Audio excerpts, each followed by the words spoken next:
Hi friends అందరికీ. నేను చూపించబోయేది ఏంటంటే మా ఇంట్లో ఈ చెప్పు పిల్లలు ముద్దు ముద్దు చెప్పు పిల్లలు 3 ఉన్నాయి. వాటిని చూపిస్తున్నాను మీకు.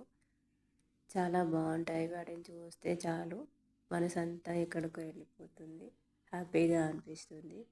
అయితే ఏంటంటే 15 డేస్ మేము మా ఇంట్లో లేము కదా, విలేజ్లో ఉన్నాం కదా, కాబట్టి 15 డేస్ అవి వాటి పనులు వాటి చేసుకున్నాయి. కాబట్టి మొత్తం అక్వేరియం అంతా బ్లాక్ అయిపోయి అసలు పిల్లలే కనిపించకుండా అయిపోయాయి. మేము రావంగానే ఫస్ట్ వాటిని చూడాలని వాటిని శుభ్రం చేశాము, క్లీన్ చేశాము. చూడండి ఫ్రెండ్స్, ఇప్పుడు చూడండి ఎంత నీట్గా ఉన్నాయో.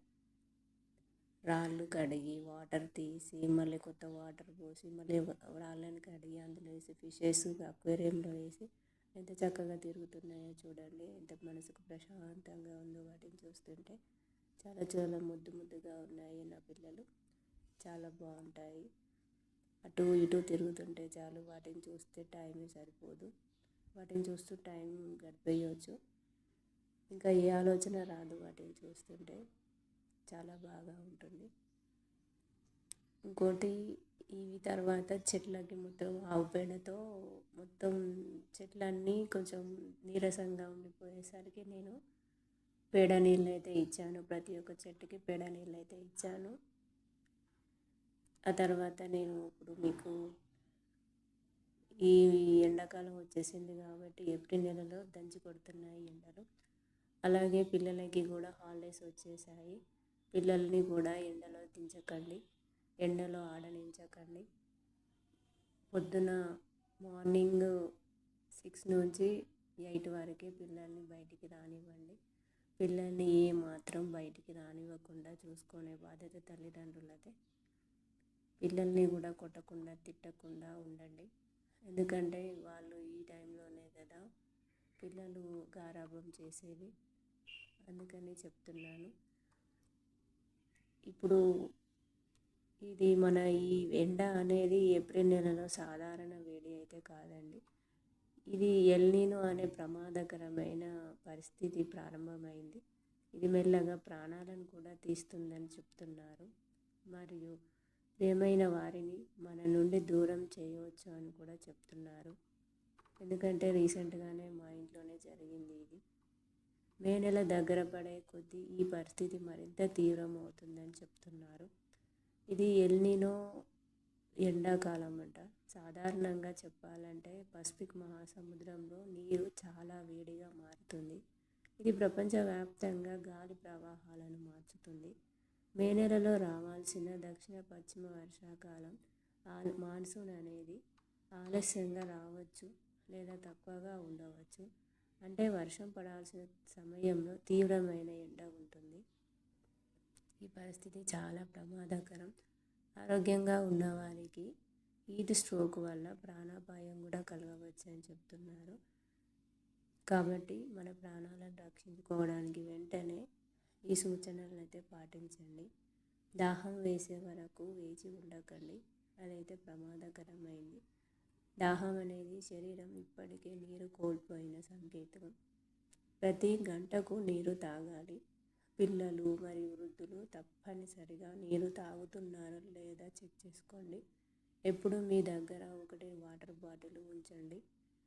ఎప్పుడు గంటకు ఒకసారి వాటర్ లేదా జ్యూసు లేదంటే నిమ్మరసం లేదంటే పెరుగు చల్ల ఇలా ఏదో ఒకటి శరీరానికి ఇస్తూనే ఉంటే మనకి ఆ ఎండ నుంచి మనకి శరీరాన్ని తగ్గిస్తుంది.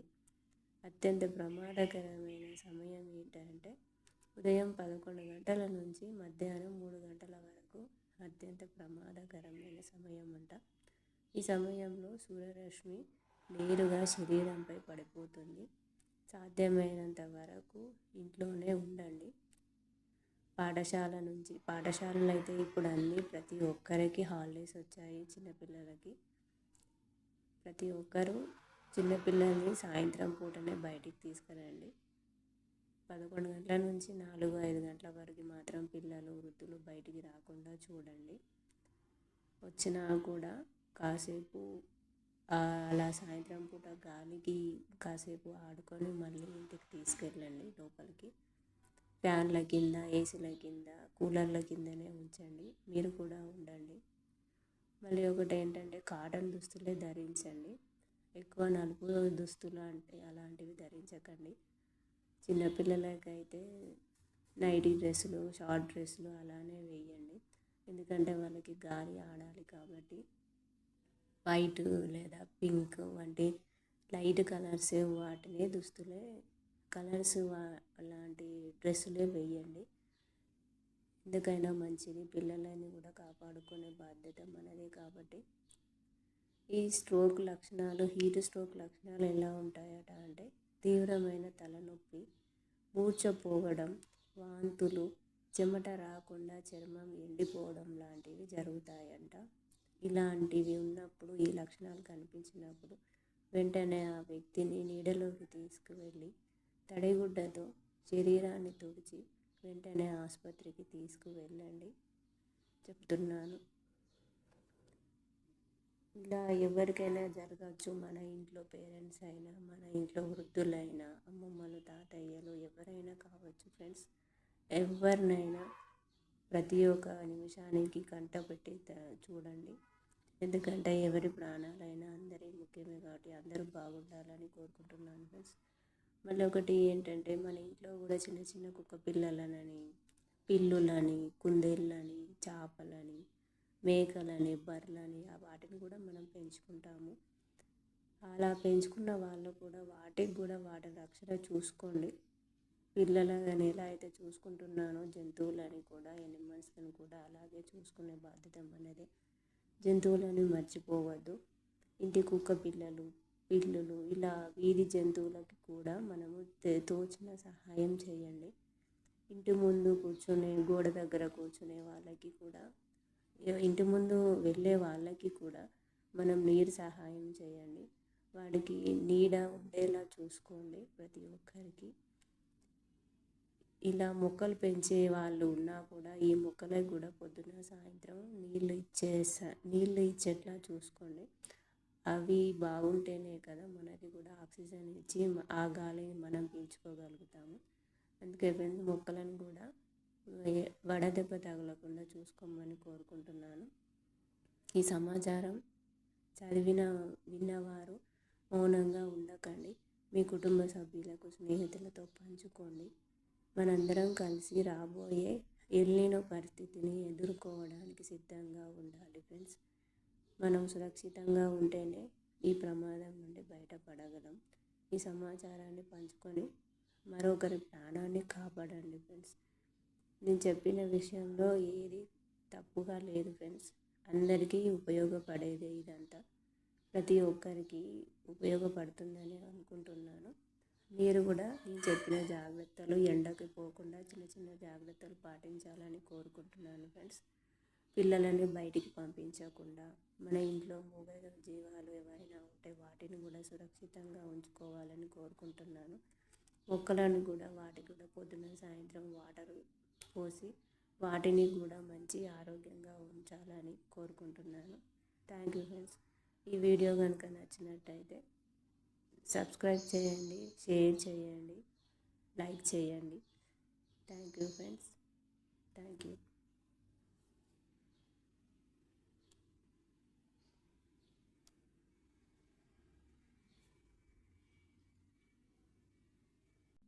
ఇంకొకటి ఏంటంటే చెప్పబోయేది, పిల్లలకి మాత్రం అస్సలు ఏంటంటే మనకు పనులు కావాలని వాళ్ళు మనకి గారాబం చేస్తున్నారని, ఏడుస్తున్నారని, మొండి చేస్తున్నారని సెల్లులు మాత్రం ఇవ్వకండి ఫ్రెండ్స్. వాళ్ళకి ఈ సెల్లులు ఇచ్చి వాళ్ళకి ఏదో ఒక గేమ్ పెట్టి మనము ఏదో ఒక పనిలో పడిపోతే వాళ్ళకి రేడియేషన్ జరిగిపోయి వాళ్ళు మొత్తము ఆ రేడియేషన్ ప్రభావం వల్ల కూడా పిల్లలు ఈ ఎండకు అధోగతి అయిపోతున్నారు.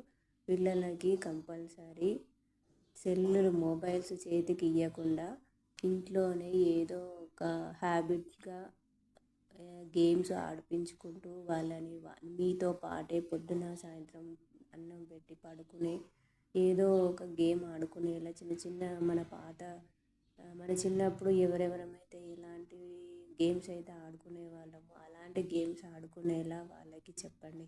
కానీ ఎట్టి పరిస్థితుల్లో మొబైల్స్ వాళ్ళ చేతికి ఇచ్చి వాళ్ళు కళ్ళు ఖరాబ్ అయ్యి వాళ్ళకి మనము చేసి వాళ్ళు రేడియేషన్లో పడిపోయి అలాంటి మాత్రం చేయకండి ఫ్రెండ్స్. పిల్లల విషయంలో చాలా చాలా జాగ్రత్తలు తీసుకోండి. ఎండాకాలం వచ్చేసింది, వాళ్ళకు సెల్ ఇచ్చేసి మనం ఒక దగ్గర కూర్చోవడం వద్దు ఫ్రెండ్స్.